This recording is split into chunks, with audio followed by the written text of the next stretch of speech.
प्रदेश सरकार के द्वारा जो महात्मा गांधी जी जो हमारे राष्ट्रपिता हैं, जिनके बारे में आप सब लोग भली भांति परिचित हैं, उनकी 150वीं जन्म जो शताब्दी जो जन्म का वर्ष है वो समापन की ओर जा रहा है। यानी कि कल 2 अक्टूबर को उनके 150 वर्ष जो है उनकी जयंती के पूरे हो जाएंगे। तो उनकी यादगार को अपना आगे बढ़ाए रखने के लिए एक प्रदर्शनी का आयोजन करने के लिए निर्दिष्ट किया गया था।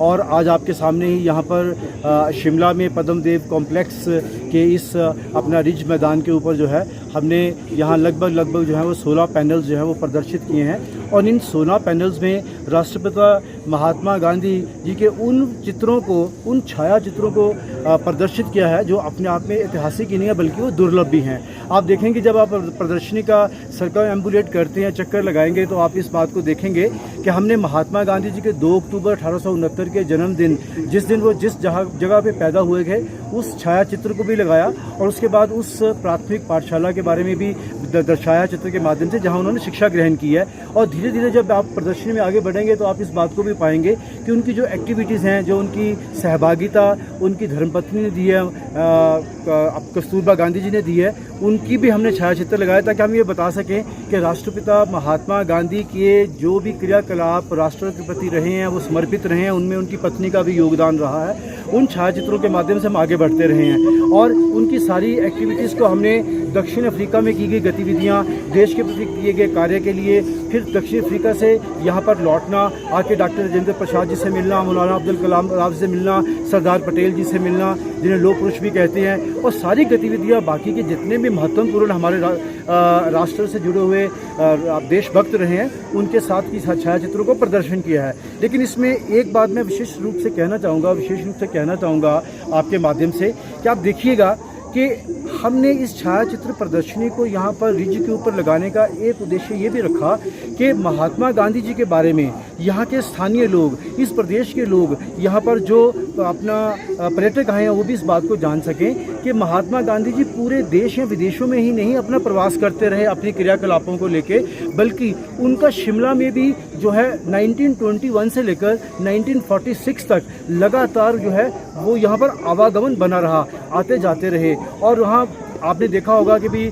बहुत सारे ऐसे स्थान हैं, जैसे फर ग्रोव है, राय बहादुर मोहनलाल एडवोकेट जी का बंगला है, या मैनर विला है समर हिल में है, या चैडविक हाउस है ना। इस प्रकार के जो स्थान है जहां महात्मा गांधी अपने आगमन के समय रहते थे और वहां के जो वो मलकियत थी उन बंगलों की, उनके द्वारा जो था क्या कहते हैं कि भी उनको हॉस्पिटैलिटी जो दी जाती थी। तो मेरे कहने का अभिप्राय ये है कि महात्मा गांधी जी ने शिमला में आके जिस प्रकार से यहाँ ईदगाह में आके लोगों को संबोधित किया, और एक विशेष बात और कहना चाहूँगा कि 1921 के आगमन के बाद जिस समय उन्होंने यहाँ शिमला के लोगों को संबोधित किया तो लगभग 10,000 से ऊपर यहाँ के स्थानीय लोग उनके भाषण को सुनने के लिए एकत्रित हुए थे। उसमें बहुत सारी महिलाएं थी और उन महिला शक्तियों को जब उन्होंने संबोधन किया तो उस समय एक ऐसी स्थिति हुई कि उन्होंने बोला कि आप स्वदेशी अपनाओ। आपने देखा कि महात्मा गांधी की जो स्वदेशी की मुहिम थी, जो उनकी अस्पृश्यता अनटचेबिलिटी के अगेंस्ट मुहिम थी, मंदिरों में सब लोगों का सर्वधर्म सभी जातियों के प्रवेश के बारे में बात की, नमक के बारे में बात करते थे, नमक के बारे में जो सॉल्ट लॉस के ऊपर एक्टिविटीज़ हुई, तो वो समर हिल में जॉर्ज शुट्जर जो उस समय नमक के साथ जुड़े थे उनके साथ भी उनकी बातचीत हुई है, उनका यहाँ पर रवैया हुआ। वाइस के लॉज के अंदर भी वो विभिन्न जो गवर्नर जनरल समय समय पर है उनके साथ भी राउंड टेबल कॉन्फ्रेंस के बारे में उन्होंने भी बताया कि किस प्रकार से उनको किया जाना है और क्या भारत का पक्ष रहेगा उसके बारे में चर्चा की। मैं वापस फिर आता हूं, तो जब उन्होंने स्वदेशी की मुहिम को चलाया था तो वो जो महिलाएं थी, यहाँ की स्थानीय महिलाएं, वो इतनी प्रभावित हुई थी गांधी जी के उस वक्तव्य को, संबोधन को सुनने के बाद कि वो अपने शरीर के ऊपर पहने हुए सारे आभूषण उतार के उनके सामने ढेरी लगा दी। बल्कि ये इतिहास गवाह है, जिन मैंने पुस्तकों का आपके साथ चर्चा भी पहले भी की, कि जो हमारे इंफॉर्मेशन एंड ब्रॉडकास्टिंग मिनिस्ट्री के वॉल्यूम्स हैं जिसमें गांधी जी के बारे में या गांधी क्रॉनिकल्स के बारे में लिखा हुआ है, उसमें ये बताया गया कि उन नोटों का और आभूषणों का ढेर लग गया था वहाँ पे, और उन्होंने उस चीज़ से आगे इस बात को समझा कि ये लोग तो मेरे से प्रेरित हो गए हैं, और उन्होंने उनसे भी प्रेरणा ग्रहण की, मैं आगे से आगे यहाँ पर आता रहूँगा। और वो बार बार आते रहे। हाँ, बीच में उनका एक बार आने का जो था वो 5 साल का गैप जरूर पड़ा था, लेकिन उनकी गतिविधियों से आपने एक और चीज़ भी देखी होगी कि यहाँ पर स्टोक्स के विद्या स्टोक्स जी जो अपने परिवार से रहे, सैमुअल स्टोक्स रहे, सत्यानंद स्टोक्स, इनका नाम बाद में हिंदू फिलॉसफी में लिया गया, उनका बहुत बड़ा योगदान रहा। तो ये समझिए कि वो सब लोग गांधी जी के साथ जुड़ते गए और गांधी जी का शिमला में आना ही यहाँ के अंदर उस चिंगारी को, स्वतंत्रता के प्रति उस चिंगारी को जो है प्रज्वलित कर गया था। और यहाँ के स्थानीय लोग नहीं, पूरे हिमाचल प्रदेश के अंदर यानी पहाड़ी क्षेत्र के अंदर जो है वो एक ऐसी अपना प्रदेश के, अब देश के लिए देशभक्ति की ऐसी गर्माहट पैदा हो गई थी। और उनके योगदान से हम लोग आज जो है आज़ादी की जो सांस ले रहे हैं, खुले में ले रहे हैं, उसमें उनका महत्वपूर्ण योगदान है। और मैं आपके समक्ष एक आज़ाद हवा में आपसे बात कर रहा हूँ। देखो, जैसे कि इधर प्रदर्शनी भी लगी है और जो इसमें हम पेंटिंग्स वगैरह महात्मा गांधी की, राष्ट्रपति महात्मा गांधी जी की देख रहे हैं, उससे जो यूथ को एक मैसेज लेना चाहिए कि आज का यूथ जिस तरह की फैशनेबल दुनिया में चला जा रहा है, हम देखते हैं आए दिन। तो महात्मा गांधी के जीवन से हमें देखने को मिलता है कि सिंप्लिसिटी, एक अच्छी एजुकेशन के साथ इंसान में जो एक सिंप्लिसिटी भी होनी चाहिए। और इधर एक चित्र देख रही थी मैं महात्मा गांधी का साउथ अफ्रीका में।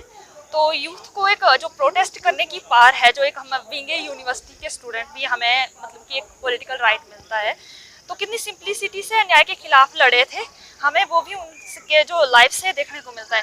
ना केवल महात्मा गांधी जी ने अपने देश में अन्याय के खिलाफ आवाज़ उठाई थी, बल्कि वो साउथ अफ्रीका में थे तो उन्होंने फर्स्ट सत्याग्रह, जैसे कि हमें पता है कि अफ्रीका में उन्होंने शुरू किया था।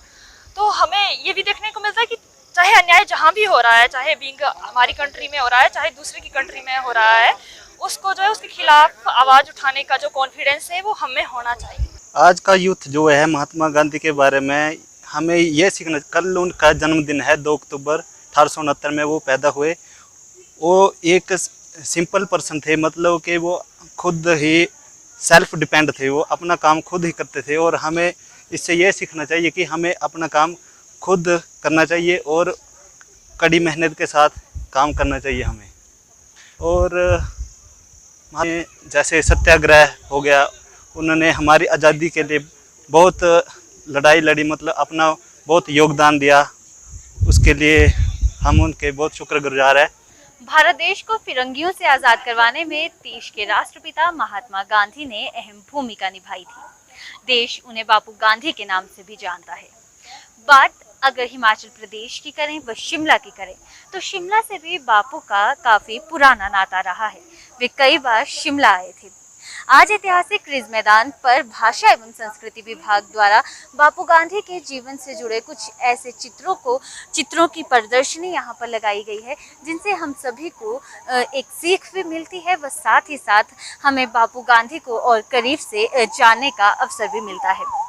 राजधानी शिमला से कैमरा पर्सन अमन के साथ अवंतिका खत्री की रिपोर्ट। या तो रखे सारा अभिमान,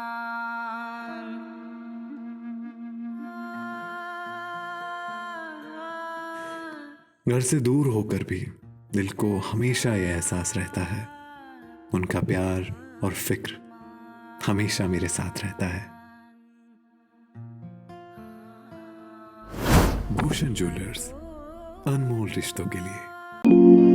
पहनेंगे तो लोग देखते रह जाएंगे, आपके वेलकम में 4 चांद लग जाएंगे, आएंगे तो पसंद करके ही जाएंगे।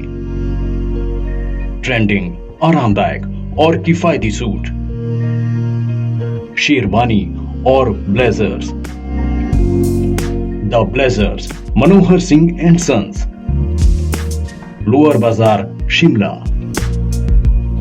कितनी प्यारी, आय हाय, जाने क्या खाए। 6 महीने में होगा माँ का दूध ही। ना रे ना, जरूर खाए कुछ और भी। दीदी चावल का मार, फिर दाल का पानी। ध्यान से देख, है कुछ और कहानी। मुन्नी ऐसी बढ़ती जाए, बताओ ना क्या क्या खाए। यही सब, पर 6 महीने की हुई अभी तो। अरे तभी तो। घर में जो भी हो सब पकाओ, गाढ़ा बनाओ और खिलाओ। 6 महीने जब पूरे हो जाएं, पेट पूजा की घड़ी आए